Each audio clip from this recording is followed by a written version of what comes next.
Kembali ke perjuangan awal kita kaum New Mind dengan pertanyaan berapa cost accounting untuk membuat Indonesia menjadi negara superpower di tahun 2045, 24 tahun dari sekarang. Pertanyaan ini disampaikan juga oleh Deng Xiaoping ketika di tahun 1989 memutuskan untuk mempunyai sistem ekonomi sendiri alias dual standard. Standar dunia untuk keluar, standar dalam negeri untuk Tiongkok. Deng Xiaoping meminta berapa biaya dibutuhkan Tiongkok untuk kembali merebut supremasi perdagangan dunia seperti nenek moyang mereka dalam 3000 tahun selalu menguasai perdagangan dunia, di mana 200 tahun terakhir dikerjain negara-negara Eropa dengan perang opium, menggunakan candu untuk membuat goblok otak 30 juta rakyat Tiongkok dan juga pejabatnya. Lalu perdagangan Tiongkok dikendalikan Eropa sekian lama. Pertanyaan Deng Xiaoping tadi di tahun 1989 dijawab dan benarlah. 20 tahun setelahnya Tiongkok menjadi negara maju dan 20 tahun kemudian, yaitu sekarang, Tiongkok menjadi kekuatan yang ditakuti.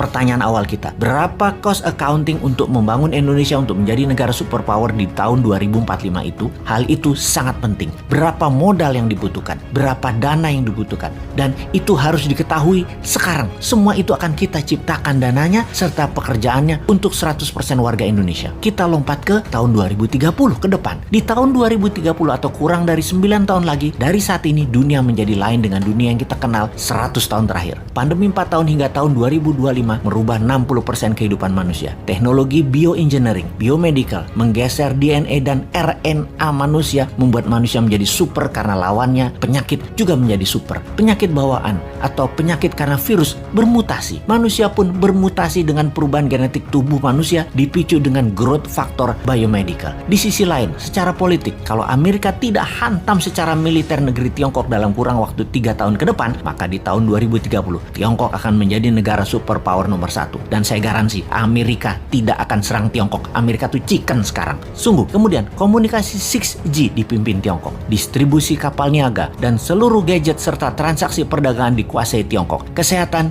dikuasai globalis cabal. Demikian juga sumber informasi big data dan currency akan dikuasai cabalis. Kemudian kehidupan pertanian akan semakin sulit. Alam semakin gersang. Cuaca tidak bisa dibaca dan dikendalikan. Panas bumi mencapai puncaknya di tahun 2030. Musuh bersama umat manusia di tahun 2030 adalah kelaparan, kekurangan pangan dan gizi, serta cuaca yang ekstrim. Alam tidak ramah, dunia menjadi semakin kejam, manusia semakin buas. Tiongkok di tahun 2030 akan mempunyai penantang baru yang namanya Nusantara. Siapa Nusantara itu? Negara yang menjadi pengontrol laut, pengontrol mineral dan sumber pangan, negara maritim, food country dan mineral country. Itulah Nusantara di tahun 2030. Pertanyaan berikutnya, apakah Nusantara dalam 15 tahun kemudian, yaitu di tahun 2045, bisa melewati Tiongkok atau setidaknya menyamai? Jawabannya adalah bisa. Konsep bernegara di tahun 2030 adalah kendali pembayaran dunia perdagangan yang menggunakan emas. Di dalam negeri, sejak New Mind berkuasa nanti di tahun 2024, maka 1 tahun setelahnya di tahun 2025, emas dijadikan alat bayar resmi, di mana puncaknya di tahun 2030, rupiah fisik musnah tidak dipakai lagi, jadi e-rupiah dan fisiknya adalah emas. Nusantara menarget dalam 15 tahun ke depan sejak tahun 2030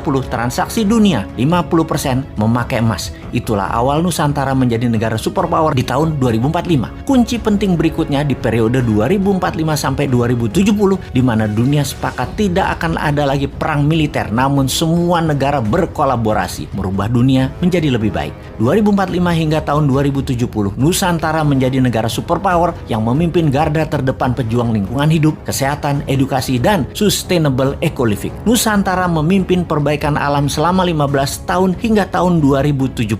Kemudian sejak tahun 2070, inilah awal perdamaian dunia 1000 tahun yang juga dipimpin Nusantara. Terlihat indah? Tidak mungkin. Ada yang berpikir begini nggak di pejabat incumbent atau oposisi? New Mind memang sontoloyo. Tapi kita semua tahu, semua impian ini pasti terjadi. Inilah mengapa video kita dan channel kita ditakuti pemahamannya. Selamat datang masa depan di tangan New Mind.